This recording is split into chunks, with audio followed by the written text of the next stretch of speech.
Il faut que je mette un autre haut. Je vais pas rester en débardeur. Il fait chaud mais faut pas déconner. Salut mes petits chats, j'espère que vous allez bien. Je vous retrouve aujourd'hui pour une nouvelle vidéo et il s'agit encore d'un abécédaire de la sirène.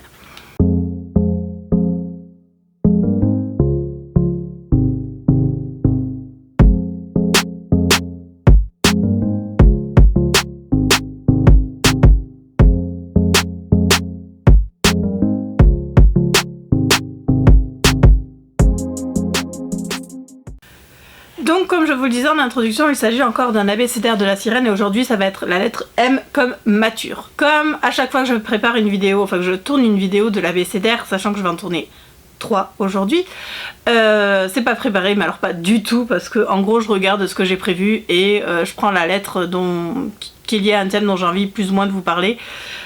Plus ou moins, enfin j'ai envie de vous parler de tous les thèmes, mais voilà, dont je me sens de vous parler aujourd'hui.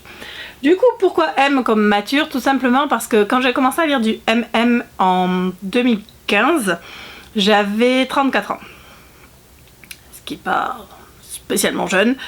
Mais à l'époque, je préférais des romans avec des auteurs, pas du tout, avec des personnages, pardon, plus jeunes. Alors, pourquoi plus jeunes? Qu'est-ce que j'entends par plus jeune? Donc c'était beaucoup de vingtaine.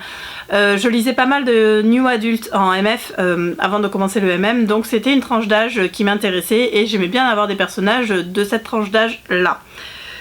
Je me rappelle quand j'ai lu Ty et Zane, donc l'été 2015, avoir fait une réflexion à Charlotte parce qu'à l'époque dans le tome 1, Ty doit avoir 34 ans ou 32 ans et Zane en a 40. Et j'avais dit, oh mais il est vieux, c'est pas possible. Et je me rappelle qu'à l'époque 40 ans ça me semblait super vieux et j'avais pas forcément envie de lire une histoire sur un personnage que je trouvais vieux. Donc voilà, à l'époque j'avais besoin de lire des romances avec des personnages plus jeunes et c'était ce que je préférais. Et je me suis rendu compte au fur et à mesure, en fait je suis en train de tiquer parce que j'ai un livre qui est rangé là, qui est à l'envers, je viens de le voir et je vois plus que ça parce qu'il est dans mon champ de vision, donc c'est j'irai le remettre à l'endroit tout à l'heure. Bref. Au fil de mes lectures, au fil du temps qui passe, au fil de mon avancée en âge, j'ai 39 ans actuellement, je vais avoir 40 ans au mois de juin, donc on va dire que j'ai 40 ans. Bah, vous aurez fait le calcul en fait, hein, si je vous ai dit que j'avais 34 en 2015. Bref, donc voilà, au fur et à mesure, je me suis rendu compte que je préférais les romances avec des personnages plus mûrs et voire mature. Alors attention, ce qu'on appelle mature. Le roman avec le personnage le plus âgé que j'ai lu, je crois que c'est celui-ci, Unexpected de Lucy Lennox. C'est un MMM. Et donc dans celui-là, Everett Shaw, le président, je crois qu'il a... Je suis en train d'essayer de voir dans le résumé s'ils disent quel âge il a. Il a... Je sais pas. 60 ans. Alors, Everett il a 60 ans, Jonathan Nash il est dans la trentaine, une fin de trentaine je crois, et le plus jeune, c'est lui d'ailleurs, c'est Jonathan qui est le plus jeune, parce que le troisième il a 45 ans, voilà. Et donc je crois que Jonathan il est en fin de trentaine ou 34, 35 par là, mais voilà, bref, il a pas 20 ans non plus quoi. Et voilà, c'est vrai que je crois le personnage le plus âgé qui m'ait été donné de lire, 60 ans, c'est déjà pas mal. Pourquoi je préfère, alors je ne lis pas, voilà, c'est Everett le plus âgé, j'ai pas forcément envie de lire des romances avec des personnages beaucoup plus âgés qu'Everett peut l'être dans ce roman-là, mais je me rends compte que je préfère les romances avec des personnages qui ont la quarantaine plutôt que des romances avec des personnages qui ont la vingtaine. Alors, est-ce que 40 ans c'est mature? C'est peut-être un peu bizarre, mais en fait c'était pour mettre un truc avec la lettre M en fait, et pour vous parler des personnages plus âgés, comme le but de l'abécédaire c'est d'avoir une lettre, un mot, enfin bref, vous avez compris le principe. Donc tout ça pour vous dire qu'en fait avec l'âge, je me suis rendu compte que je préférais avoir des romances avec des personnages plus âgés qui sont à un autre stade de leur vie.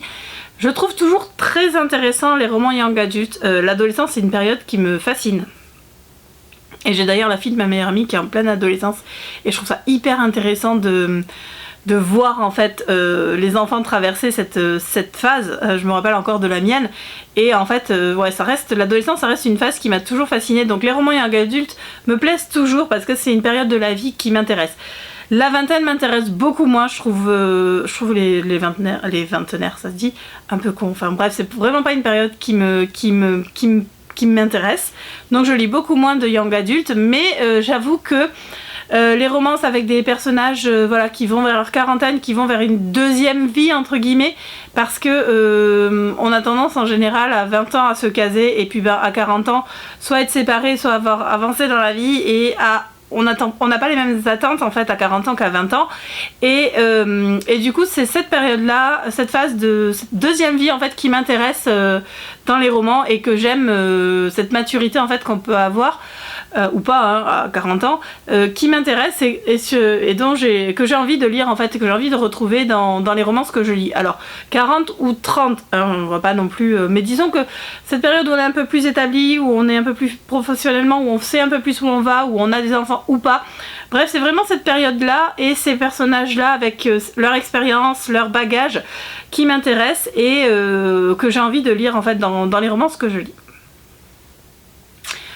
Voilà, donc cette vidéo sera hyper courte parce que c'était vraiment ça dont je voulais vous parler. Je ne sais pas si vous, ça vous l'a fait aussi, mais en tout cas, je sais que moi, voilà, c'est ce qui m'intéresse. Alors peut-être aussi parce que c'est ce que je vis, ce que j'ai vécu, et que quelque part, je me retrouve plus facilement dans ces histoires-là que dans des histoires de personnages plus jeunes, même si ça m'arrive encore d'en lire, hein, je dis pas le contraire.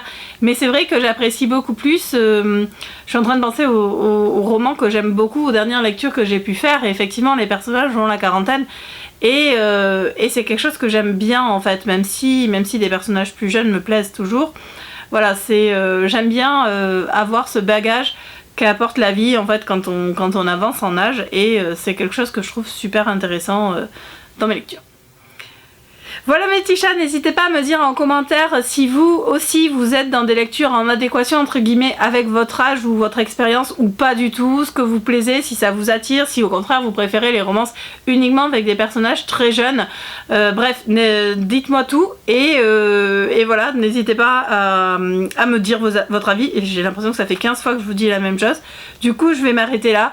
J'espère que cette mini vidéo vous aura plu et je vous dis à la semaine prochaine pour une nouvelle vidéo. Salut!